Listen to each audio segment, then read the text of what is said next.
Di sebuah desa yang dikelilingi hutan misterius, hiduplah seorang wanita bernama Tini yang dikenal sebagai pawang ular. Keahliannya berinteraksi dengan ular diwariskan turun-temurun dari leluhurnya. Suatu hari, seekor ular raksasa muncul dari hutan dan menakutkan penduduk desa. Namun, alih-alih menyerang, Tini maju dengan tenang dan memanggil sang ular menggunakan bahasa kuno yang hanya dimengerti oleh hewan tersebut.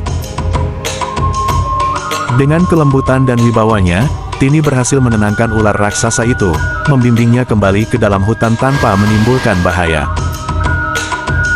Penduduk desa yang kagum menganggap Tini sebagai penjaga alam dan hidup harmonis dengan makhluk-makhluk hutan sejak saat itu.